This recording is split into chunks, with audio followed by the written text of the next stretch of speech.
Good morning. Okay, we're still in our study of the life of Joshua. Follow along in your Bibles. We will be in chapters 9 and 10 primarily. So that's for your information, is where we'll be. All right. Just a quick review. The strategy that Joshua has is pretty much fourfold. He has what we call the central campaign, is drive a wedge into the middle of the country, break the north-south road that goes along the middle of the high country called the Ridge Road, take the heights and hold them, that would be Ai, and then smash all of the strongholds in the country. The country was ruled by city-states. Each city-state had a king, dominated towns and villages in the surrounding area, and they would have their own armies, and they would fight with each other and fight together and do all sorts of things that people did in those days. And so they had to go to the south and to the north and to destroy all those strongholds before they could break the political and military power of Canaan. After that, they would parcel out the land to the tribes, and the tribes would be able to push everybody else out of their villages and towns and out of the country, because God had said, do not allow any of them to live among you. And why was that?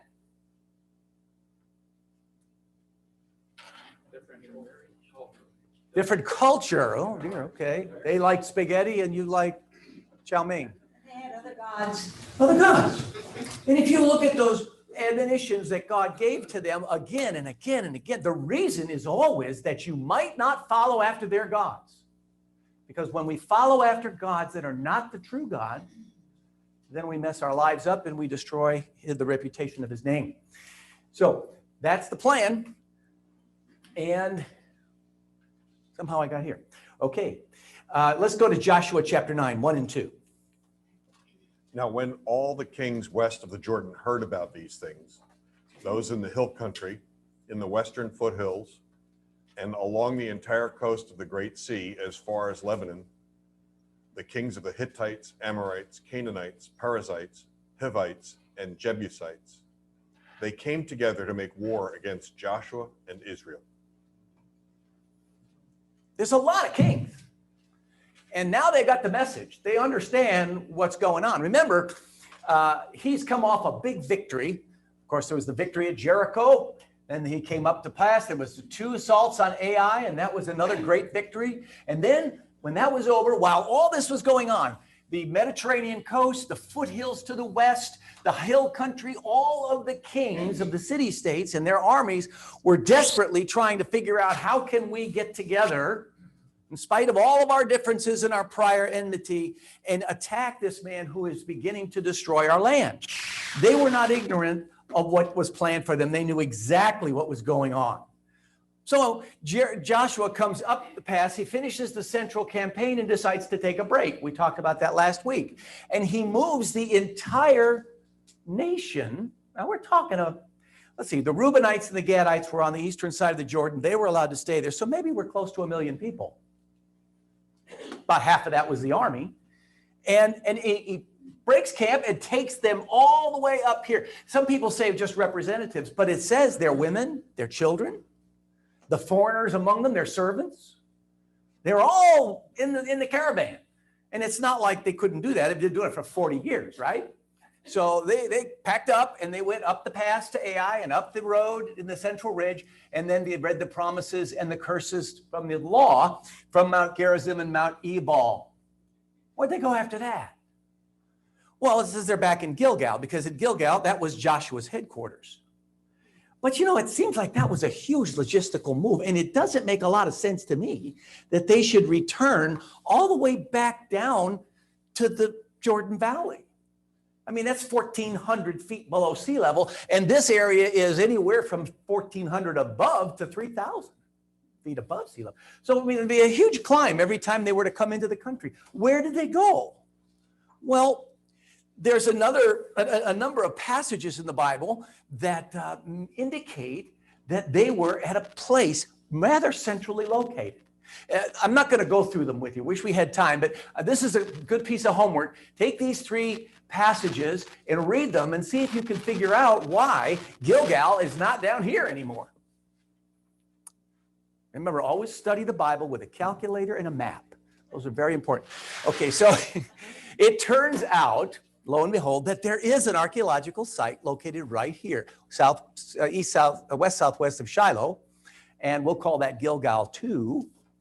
And archaeologists say, and there's a good deal of evidence that this is the site that the nation of Israel settled into with Joshua, and from there, that was his headquarters. They prosecuted the war. It had a name in Roman times. It was Galgulis. And today, that spot has the name Gilgilia or Jaljulia. All of them sort of derived from Gilgal. And in fact, Gilgal is not so much the name of a place anymore. It's the name of a type of fortified camp. And there are Gilgals all over this part of the world. And so I think they were there. One of the commentators says it was in the center of the country, situated on a steep hill with a good tableland at the top, and commanded a most extensive prospect of the large plain in the west, and also toward the north and east, precisely the place an able general would be likely to select. So here he is. He's in just down from the hill country a little bit. He's still at altitude. He can see all of the plains, and you'll see a couple of pictures where that's obvious. And he could also get a picture of what's going on to the east and the south. So this is where we're going to say that Joshua was from this time on. That is Gilgal, okay? Now, imagine what he's doing.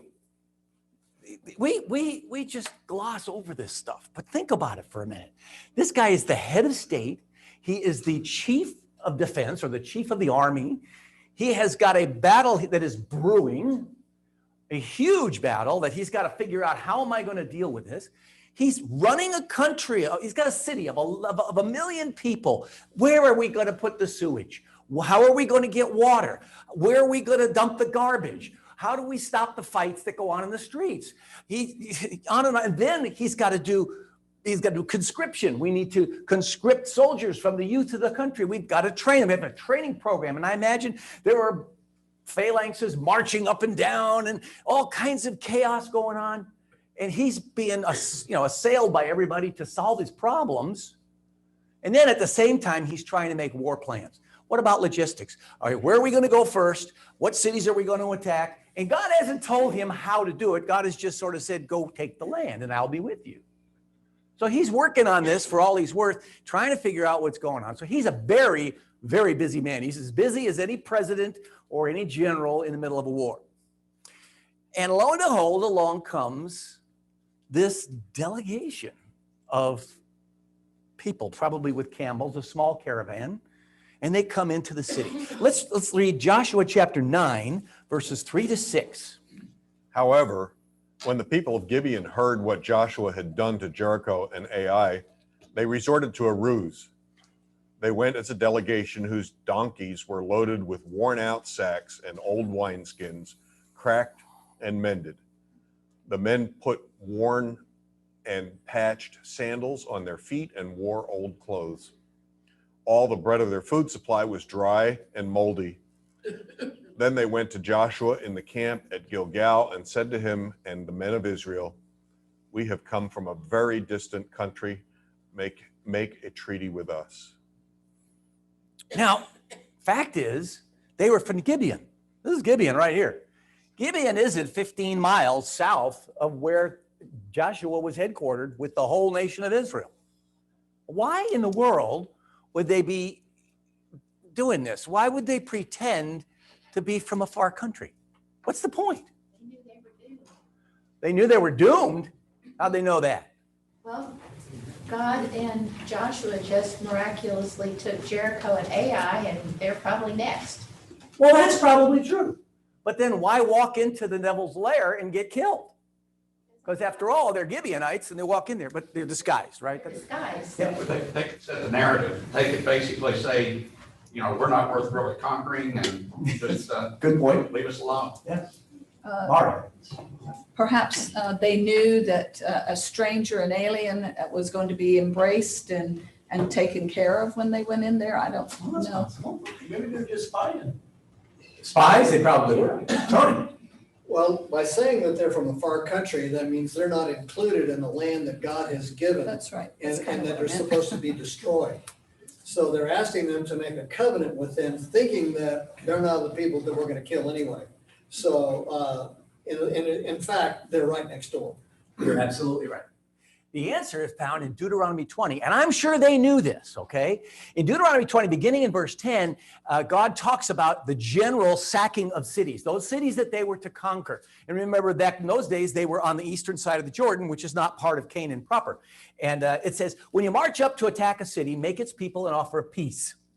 If they accept and open their gates, all the people in it shall be subject to forced labor. Another way of translating that is they shall be your tributaries, okay? And they shall work for you. If they refuse to make peace and engage you in battle, lay siege to the city, kill all the men, and keep the women and the children and all the livestock as your plunder. Yeah, okay, that's kind of your alternative right there. So if they were to surrender, then God allowed them to make them tributaries. Now think about this for a minute. Not bad to have tributaries. In those days, that's how things worked. You would go and conquer a city, and when you came up against that city and they saw it was hopeless, or if you sacked the city, then they became your tributaries. Matter of fact, that's why Nebuchadnezzar destroyed Jerusalem in Israel, took them into captivity because they wouldn't pay the tribute. And they could put an onerous tax on them, and that would mean a lot of revenue for the conqueror. So they're coming and they want that to happen. They want to say, they're saying, look, we are a prosperous city, but we come from a long ways away. And now what would happen to those that were in Canaan proper? Now, Deuteronomy 20, 16 to 18 tells you that. Jack, would you read that? However, in the cities of the nations the Lord your God is giving you as an inheritance, do not leave alive anything that breathes. Completely destroy them.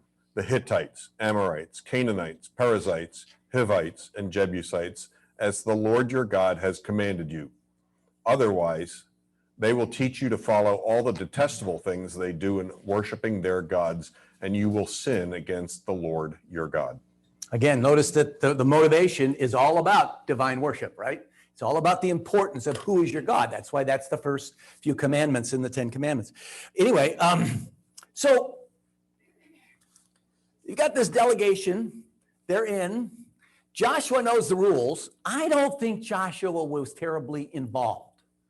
Now, if you think about this, you're coming in, you got your camels, you're looking like you've been around for a long time and on the road, and you're tired, and you come up on this tent city, and the guards let you in. You say, well, we want to talk to the leaders of the city. Do you think they took him to Joshua right away? Oh, no, of course not. They would have worked their way up the power structure. They have the tribal councils. There has to be this huge governmental structure to do all this stuff. So they're working their way in, and they get some advocates. Somebody like going to Congress, and you've got your congressman that is really interested in your project, and he's going to back you. And so they're going in there and saying, look, we can become your tributaries. We understand. We are afraid of you. We fear your God. And so, look, let's just avoid all the trouble, and we'll make a treaty, and we'll send you an annual contribution, an annual tax. And so these guys in this council must have thought, hey, that's good, a little lucrative, a little income, right? It's kind of a rent, no big deal. And they go to Joshua, and Joshua says, well, where are these guys from? See, he knows the rules. And they say, well, they're from a far country.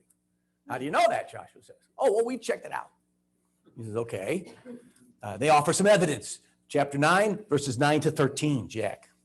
They answered, your servants have come from a very distant country because of the fame of the Lord your God. For we have heard reports of him, all that he did in Egypt, and all that he did to the 2 kings of the Amorites east of the Jordan, Sihon, king of Heshbon, and Og, king of Bashan, who reigned in Ashtaroth.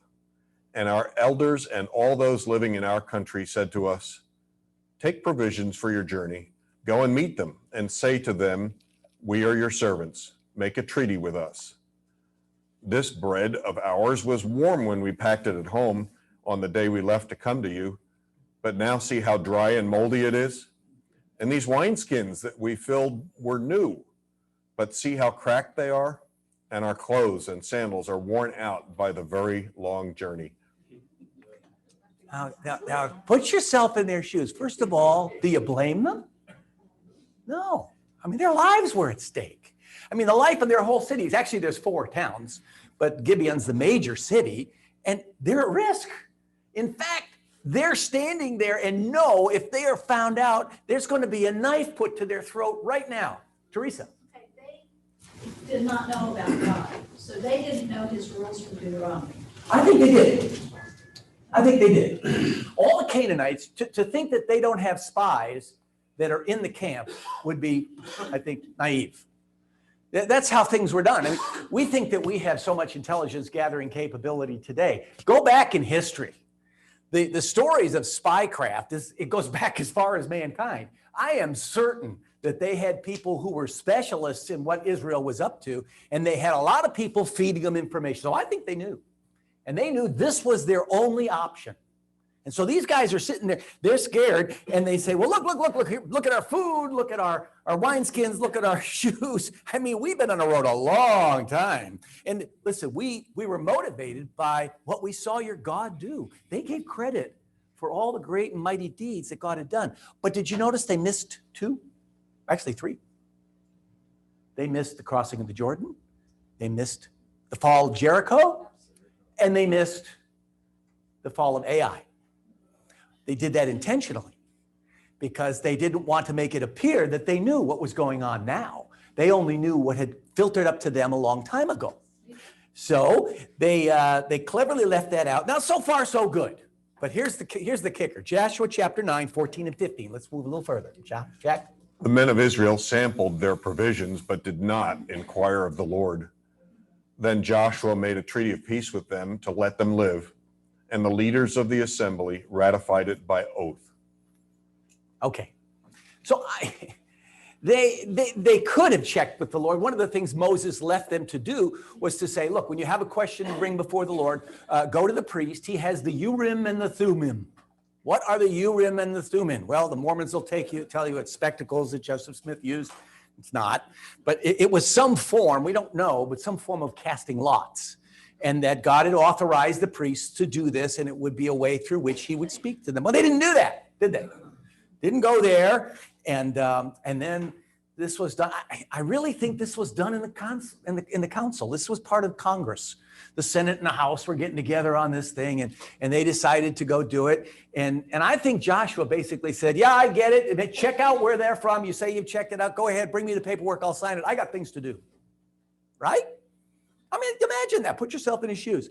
And so they ratified this with an oath, brought it to Joshua. He signed off on it, says, take them away, and he's done. Well, now 3 days later, it becomes known that they had made a treaty with a city that was part of Canaan and was only 12 miles to the south.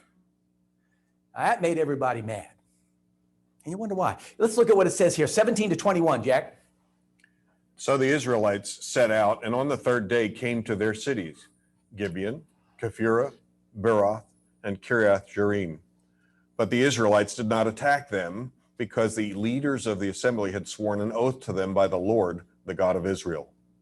The whole assembly grumbled against the leaders, but all the leaders answered, we have given them our oath by the Lord, the God of Israel, and we cannot touch them now. This is what we will do to them. We will let them live, so the wrath of God will not fall on us for breaking the oath we swore to them. They continued, let them live, but let them be woodcutters and water carriers for the entire community. So the leaders' promise to them was kept. Wait a minute. It says that the whole assembly, that'd be all the people, that's what they're talking about, grumbled. Another way of saying it, they murmured against the princes. They're mad at the leaders. They're mad at their congressmen. They're upset. Why? I mean, why would they be so upset with that? What was in it for them? They wanted the land and the spoils. Oh, boy, yeah, you're right. We're going to disqualify you very shortly from answering all their questions. This was land. This was choice land in the middle of the Canaan. They were going to lose it. Some tribe was not going to get this as their inheritance. Not only that, there's a lot of money involved. Remember, how'd you pay the army in those days? Well, you did it through plunder. You couldn't afford to keep an army in the field if you weren't plundering somebody. And so they would have missed all, this is a big city. It was fortified. It had towns all around it. They would have been able to go in there, kill all the inhabitants, take everything they owned, and they would then be rich. And so this was all set off. And then they looked at their leaders and said, you guys are idiots. Why did you do this? And they were mad. So what did they do? It says they went, set out, and on the third day came to Gibeon. Wait a minute. What are they going to do? Well, there's a disagreement here. They came down from Gilgal to Gibeon because there was an argument going on. And half of them were saying, this is not a valid treaty. This is made under false pretenses. And can't you see that? Yeah, sure, I can see that. And others were saying, oh, no, we made an oath in the name of Yahweh, our Lord. We will offend him and he will punish us if we break that oath. This is a lose-lose situation. How would you like to be one of the leaders? They're grumbling against you and you're trying to decide what to do. And the people are already advancing to kill the Gibeonites in violation of the treaty. So there must have been a lot of turmoil. And I notice there's one person that's not mentioned. Joshua. Joshua's busy. The leaders got themselves into this mess, and I have a feeling he said that. He says, you got into it, you get out of it. And interestingly enough, I think they did the right thing. They relented because got the people to not attack. They said, don't do this, because they feared the name of the Lord. The Lord's name was of number one importance. They took their promise very seriously. Psalm 15 says, Lord, who shall abide in your tabernacle? Who shall dwell in your holy hill? He that swears to his own hurt and changes not. Ever sworn to your own hurt and had to keep it anyway? See, this is all about the integrity and the respect for God's name. What's the number one reason that people reject Christianity? Christians. Because people are Christian? Yeah. Well, develop that. Well, that we live like the world, so what's the difference? There's a word for that. Hypocrisy. Hypocrisy. Right? That's the number one reason. We say we belong to Christ and we live like we belong to the world. We break our promises after we've made them. And what does that do to the Lord's name?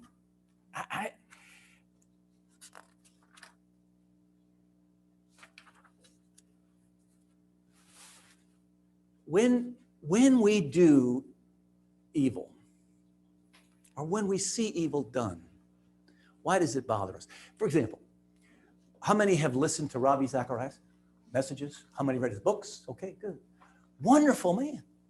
Well, you know, recently he was exposed, wasn't he? How'd that make you feel? Awful. Why? On the one hand, it's like having a soldier in the line with you fall, right? He's fall. But there's more to it than that. You know, he tricked us. I don't know about that. Black mark on Jesus. Because, Thank you. Thank you very much. what was that? His fall reflects on the name of the Lord Jesus. I remember back in the days when Jim and Tammy Faye Baker were being exposed, and Oral Roberts was up in his tower, and Swalwell, whatever. Jimmy Swagger, that's right, was being exposed. It was all happening at once, and I was traveling at the time, and I was in the airport gate, and I was kind of having my devotions quietly, and I heard all around me about 2 or 3 conversations. And what were they doing? They were laughing at the Christian church and at the name of Christ. We ought to be very careful before we impugn the name of the Lord. We ought to stay free of sin. When you pray, Lord, make me righteous so that my life is blameless before men first, so that I don't besmirch your name. And then, Lord, make me godly so that my righteous life is a natural outpouring of a genuine heart that's given to Christ. Now, God turned it into good. There's no indication they ever betrayed Israel. Eventually, they became woodcutters and carriers for the tabernacle because their city was given to the Levites. So they became very close to the temple worship or the tabernacle worship. If 400 years later, David put the tabernacle in their town, it stayed there for some time, and at least until the temple was built. And then for 400 years after that, when the Babylonian exiles, a small number of them returned, who's with them? Gibeonites. Who built the wall of Israel, of Jerusalem? The Gibeonites. So God turned this to good. And if you think about it, there's some parallels between this, the Gibeonites, and Rahab. Remember Rahab? Right. She elected to be included among the people of God. Why? Well, first of all, she feared God. She said, I know what God did for you coming across the Red Sea and what he did for you to Sihon and Og. And I know that he will win this battle. And so she understood that God is God in heaven above. And he is irresistible in his will. You know, when I was a little boy, I was saved, gave my heart to Christ when I was 4.5 years old. I still remember it. And the main thing at that time in my little teeny brain was that motivated me was I didn't want to go to hell. I was afraid of judgment. And there's nothing wrong with that because judgment ought to drive us to seek mercy. And that's what they did. And then secondly, they forsook their tribes and their allies. They became traitors, really. Rahab was a traitor to her city. The Gibeonites were a traitor to all the other Canaanite cities that they were allied with, to their tribes. They turned away from the world. And you and I, when we come to Christ, we have to turn away from the world. And then lastly, they sought his mercy. She said, swear to me by your God that you will not harm me, and that you'll save me. And she put herself at the mercy of the Israelites. The Gibeonites did the same thing. Now, twice in this passage, they say, we are your servants. He said, what do you think we're going to do for you? We are your servants. We're in your hands. They just relinquished their life. Don't you and I have to do that? No. When we come to Christ, we say, dear God, just as I am, without one plea, but that thy blood was shed for me, and that thou bidst me come to thee, not the other way around. O Lamb of God, I come. Do with me as seems best. We are your servants. So there's a good parallel. Now, Joshua and Daniel are two characters in the Bible about whom almost nothing negative is said. Nothing. You can't point to anything in Daniel's life especially that is a matter of approbation. He was a godly, faithful man from start to finish. And so was Joshua, except this is kind of a blot on his record. But it wasn't willful disobedience. It was simply that he was careless.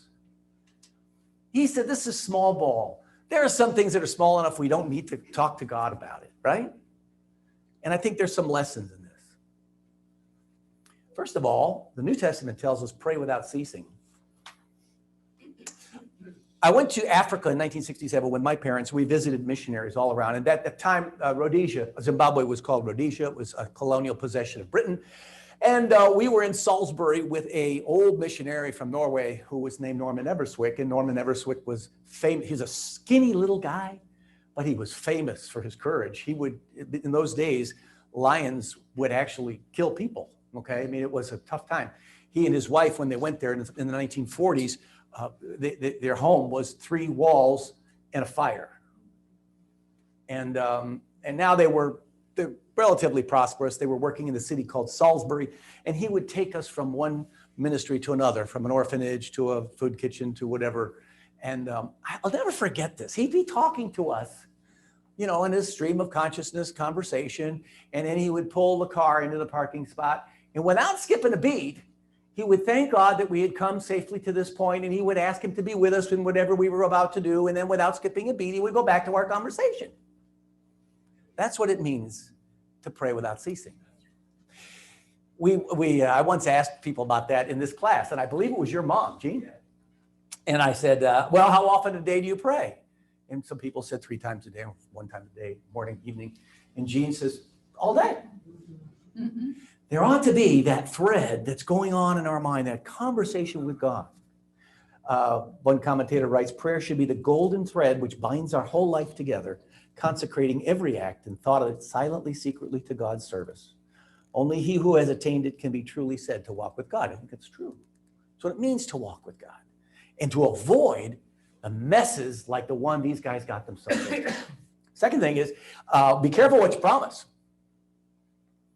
Don't get entangled in things because you treat them lightly.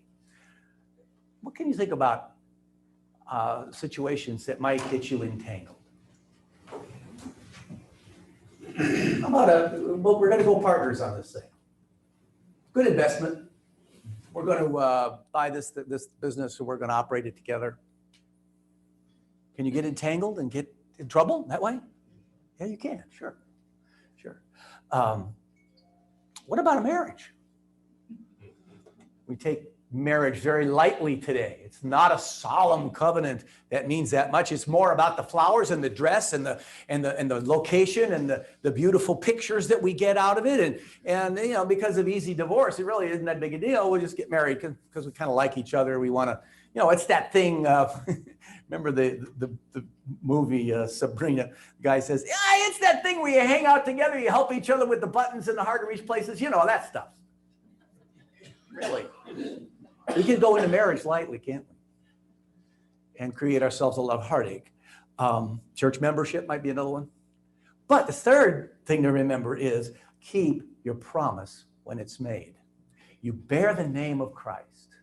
And this is where we so often fail. And we need to seek forgiveness. And all those same things, business partnerships. We stick with that partnership and we take and carry it to the end, and we do so in a way that brings credit to our Lord.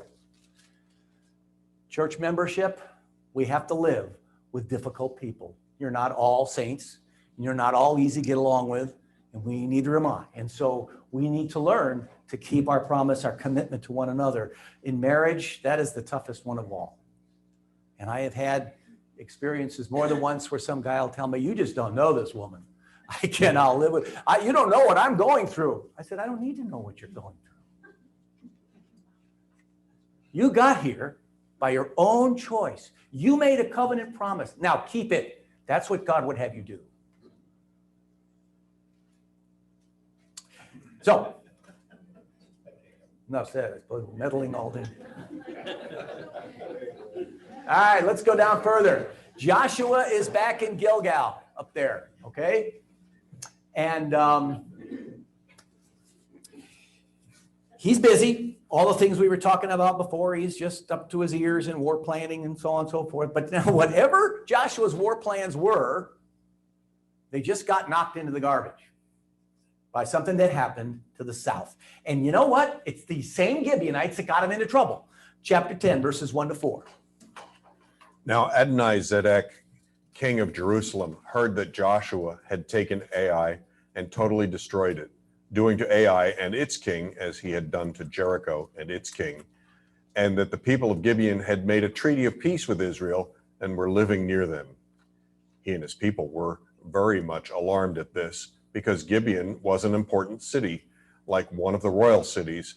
It was larger than Ai, and all its men were good fighters. So Adonai-Zedek, king of Jerusalem, appealed to Horam, king of Hebron, Piram, king of Jarmuth, Japhia, king of Lachish, and Debir, king of Eglon. "Come up and help me attack Gibeon," he said, "because it has made peace with Joshua and the Israelites." Adonai-Zedek. Adonai, anybody know what that means? Hello? Lord. Yeah, not necessarily God, but master, Lord. You either had Zedek in your name or Baal. Baal is another one, the Lord, the boss. Zedek. Where have you heard Zedek before? Melchizedek. Melchizedek. Good for you. Yeah. Melchizedek. 500 years earlier, Melchizedek came out and met Abraham, remember? And he was the king of what city?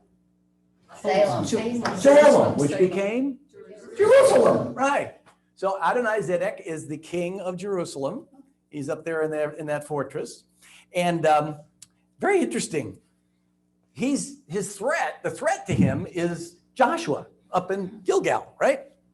The threat to him is the Israeli army. So he decides to attack Gibeon. Why? Why would he do that? Why wouldn't he go attack Joshua?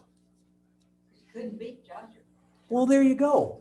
I think now besides the fact that Joshua had demonstrated that God was with him and the walls of Jericho had come tumbling down, that was enough to strike fear into their hearts. But I also think that now he's consolidated his power up here. He now has a formidable army.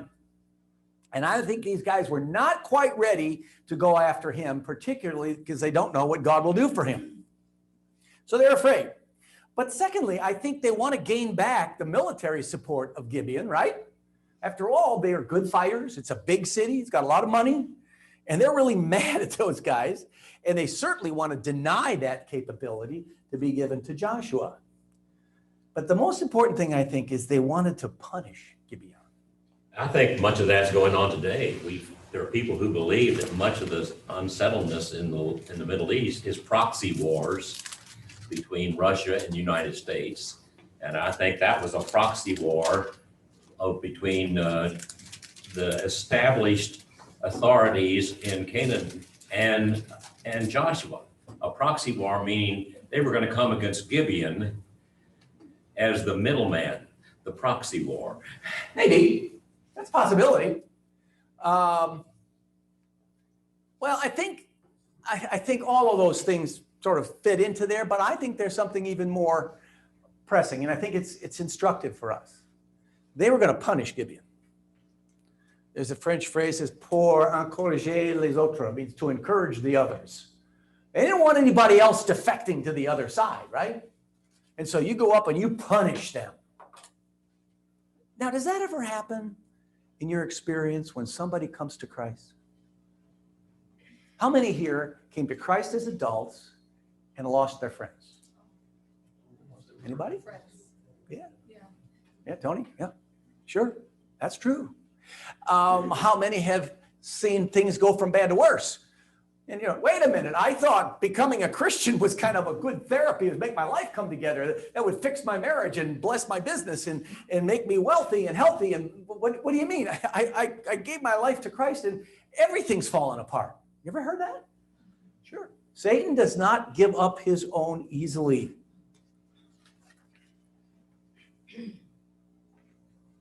Different map. Okay, don't want you to get you disoriented, but it's a better map. Here's Jerusalem, here's Gibeon, here's Gilgal. Kind of get yourself oriented. Dead Sea, Jordan Valley, Mediterranean Sea over here. Now, what happens is these 5 kings, these 5 cities, see the circles, 1, 2, 3, 4, 5, they all came against Gibeon to punish them or to do a proxy war, whatever you call it. And they're upset. Because after all, they're Sweden. They're supposed to be neutral. They're out of the war. Where's Joshua? Well, remember, Joshua may not have moved, but the armies of Israel came down against Gibeon, and then they finally decided, no, we're not going to do this because of our oath. They went back. They're back in Gilgal. And they send an emergency cable to Joshua, and they said, please come help us. 6-10. The Gibeonites then sent word to Joshua in the camp at Gilgal, quote, do not abandon your servants. Come up to us quickly and save us. Help us, because all the Amorite kings from the hill country have joined forces against us. So Joshua marched up from Gilgal with his entire army, including all the best fighting men. The Lord said to Joshua, do not be afraid of them. I have given them into your hand. Not one of them will be able to withstand you. After an all-night march to Gilgal, Joshua took them by surprise. The Lord threw them into confusion before Israel, who defeated them in a great victory at Gibeon. Israel pursued them along the road going up to Beth Horon and cut them down all the way to Azekah and Makkedah. Okay. Now, the treaty they made must have had some sort of guarantee of their safety. Otherwise, maybe that wouldn't happen. But there's an example here. If we take this analogy of God, Gibeon's or Israel's enemies attacking one who had made peace with Israel, and we take that to ourselves and we see where someone that we know has come to Christ and is under attack, what are we supposed to do? We're supposed to render aid. We ought to come alongside. They may not know that much. They may not understand. They may have habits we don't like, and they may live a way we don't, but if they've come to Christ, and genuinely put their trust in him, we ought to come and render aid when they're under pressure and attack. But there's another reason for this, I think, that is in the counsels of God. Because Joshua is figuring out, how am I going to take all of these cities? That's going to be a long siege at every one. It's going to be a lot of work, and we're going to lose a lot of casualties. And he's trying to figure out how to do this. And what God says is, don't worry, I'll get them all to bring their armies out in the open. You can kill them all at once. And that's what he did. Okay? So Joshua is a master. As you'll see throughout these stories, he's a master of rapid movement, sudden movement, and surprise. He's good at that. It says he has an all-night march to go down from Gilgal to Gibeon. You'll know that that's a big deal, because if you go back to chapter 9, verse 17, it says that on the third day they made it to Gibeon. Now, they weren't working at it, but the army was coming down to attack Gibeon for its treachery, and it took them somewhere between 2 and 3 days. Joshua does it overnight, and it's on foot. So he gets down there immediately, totally surprises them. And we have what we call the battle, not the Battle of Gibeon, but the Battle of Beth Horon. Okay, it's very interesting. They fought here around Gibeon proper, okay? And they were all routed. And I think that what Joshua did was he funneled them into the one escape route that would go down this way. You see these dotted lines are the roads, okay? And so this is you can't just go any direction, because these are hilly areas, ravines, gulches, gullies, hills, mountains. And so the only place you can go is down riverbeds and roads. And so they had to go down a road, and they ended up going down the road from Gibeon down to Beth Horon.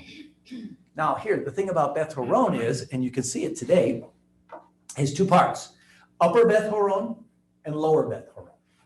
Now, Upper Beth Horon, this picture here from drawing from the 1800s, so you get an idea what it might have looked at. Today, it's all covered with city, but this is what it would have looked like.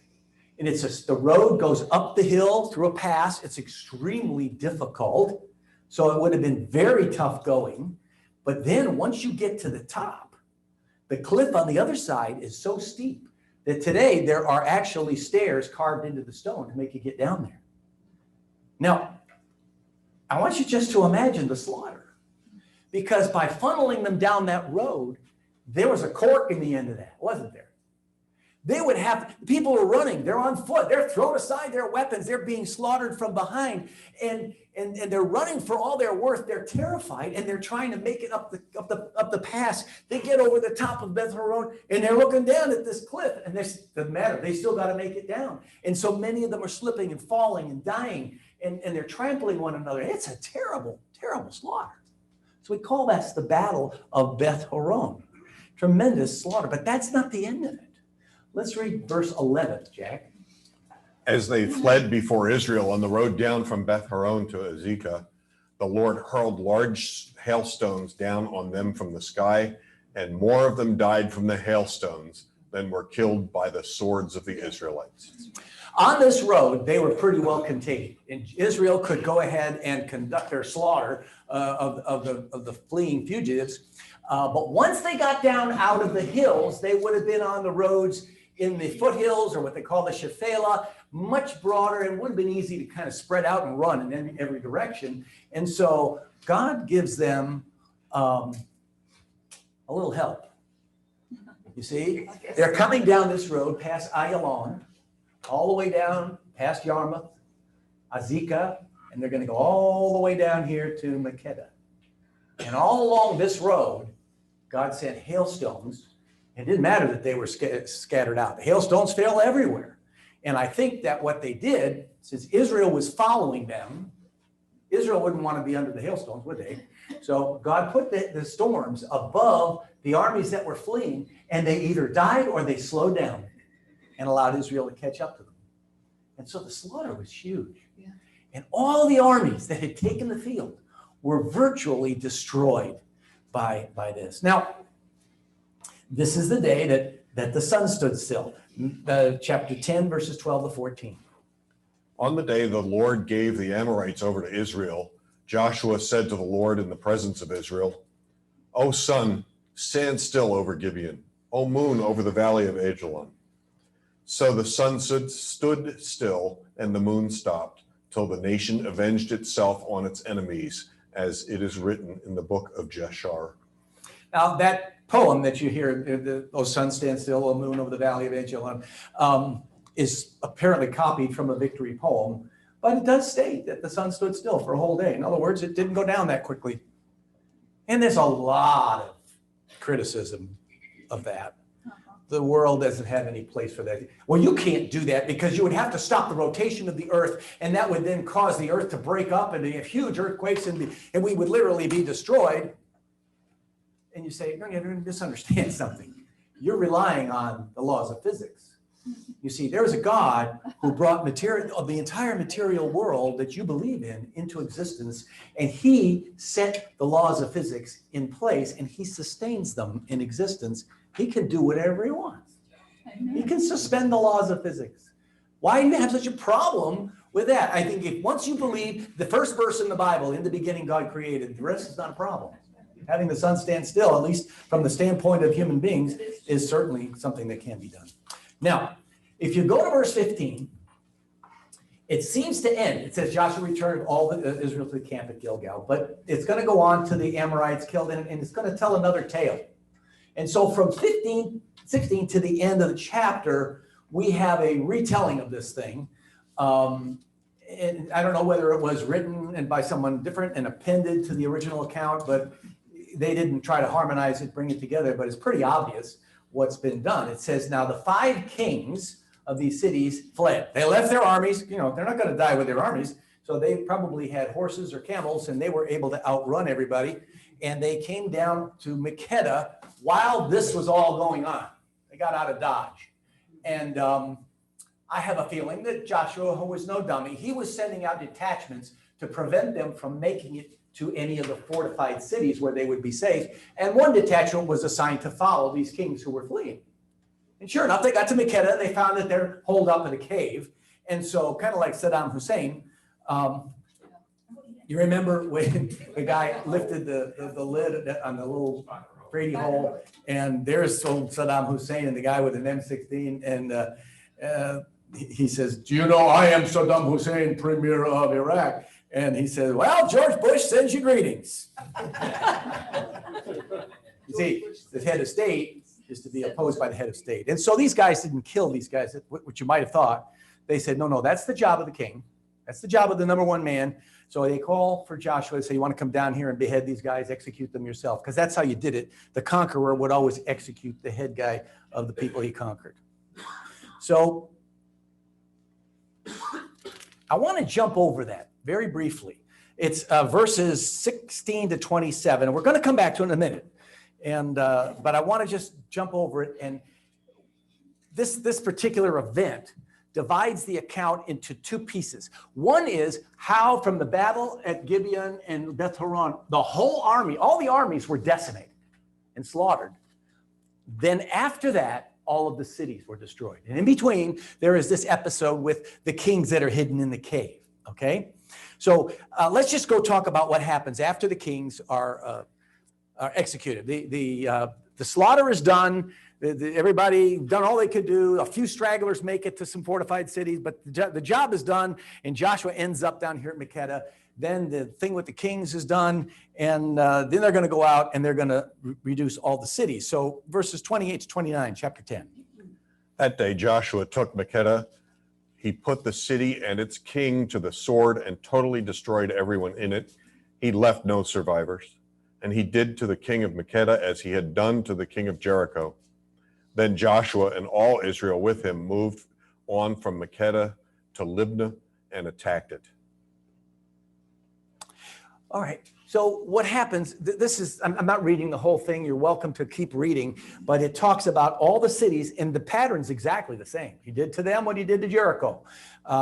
There are 6 cities, and there is also the army from the king of Gezer or Gezer. I like Gezer. But he came down. So you have, this is, whoa, what happened here? Yeah, okay. So he took Makkedah first, then Libnah, then Lachish, Then he met the army of the king of Gezer and defeated that, went on to Eglon, went up to Hebron, and then down to Debir. And all those cities were reduced. And the speed with which he did it, once he took his positions against them, we don't know how long it was between them. We think probably months, but he did it in short order. Lachish he took on the second day, Eglon on the same day. Why do you think that was? Well, God, that's true. That's ultimately. There weren't any soldiers. Their soldiers were gone. They'd all been killed in the open field. So this became a pretty easy thing for him to do at this point.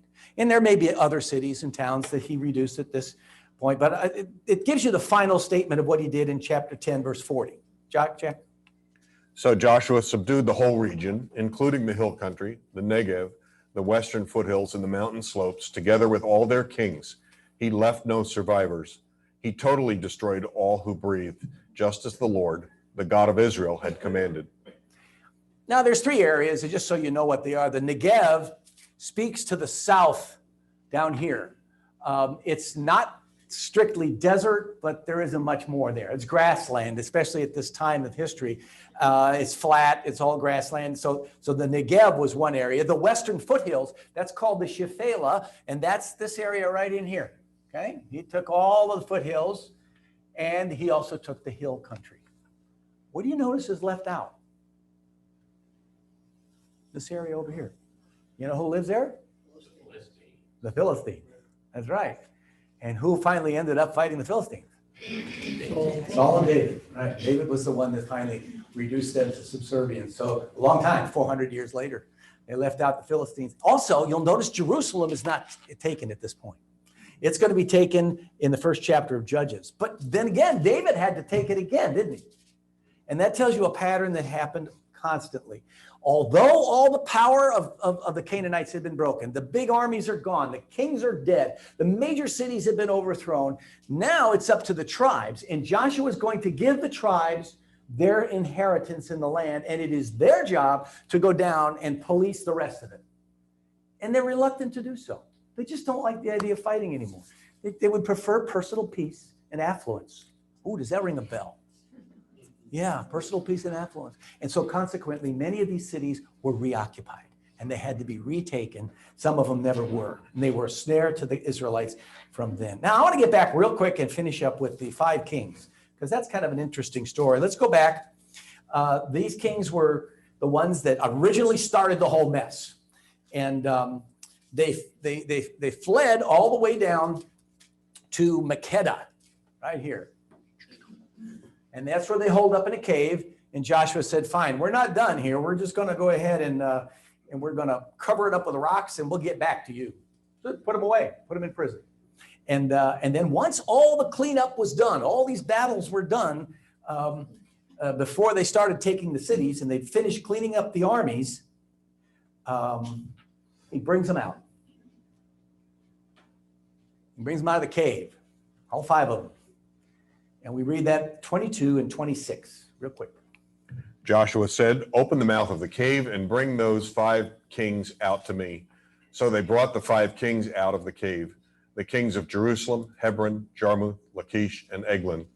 When they had brought these kings to Joshua, he summoned all the men of Israel and said to the army commanders who had come with him, come here and put your feet on the necks of these kings. So they came forward and placed their feet on their necks. Joshua said to them, do not be afraid, do not be discouraged, be strong and courageous. This is what the Lord will do to all the enemies you are going to fight. Then Joshua struck and killed the kings and hung them on 5 trees, and they were there left hanging on the trees until evening. Another translation says on poles. Like, what's the lesson here? Well, he wants to encourage his generals, right? Be honest with you, I don't think they needed that. It wasn't for them.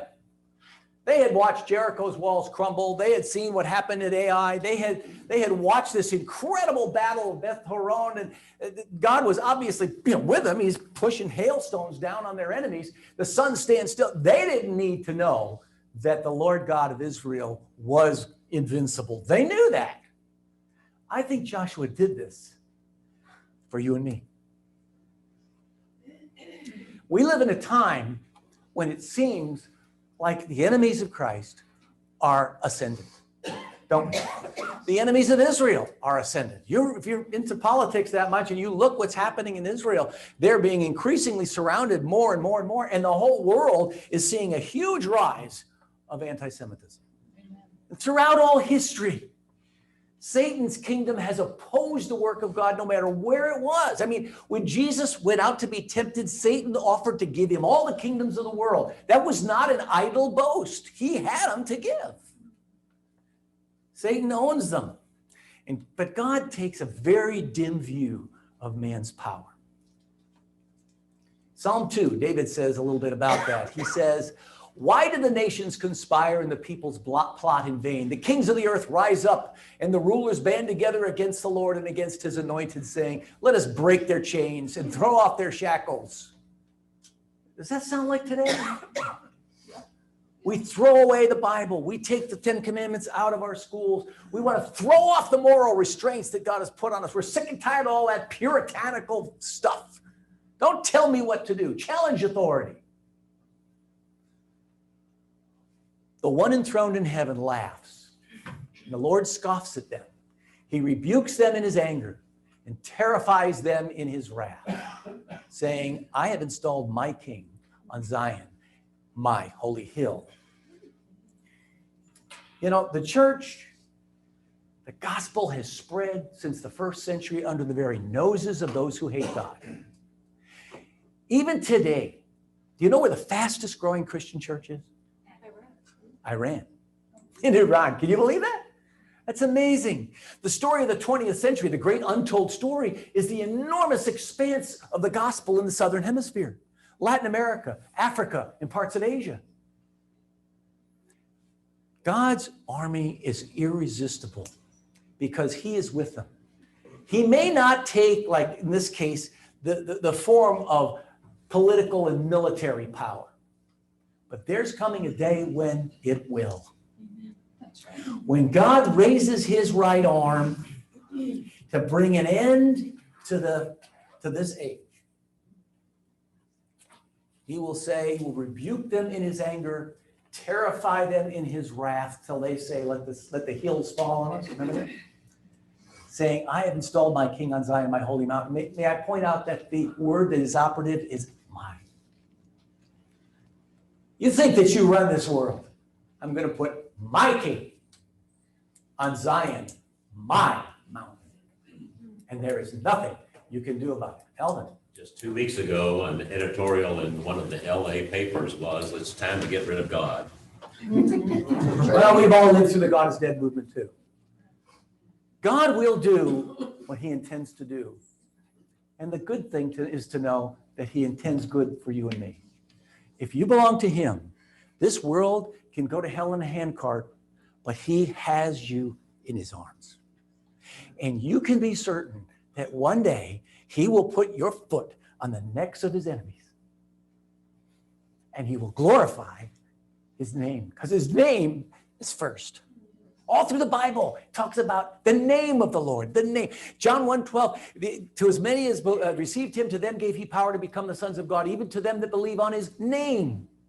There is no other name under heaven by which men may be saved, but the name of Jesus. His name will be supreme. And you could expect that he will be the victor. Should be encouraging, especially in this day and age. Tony,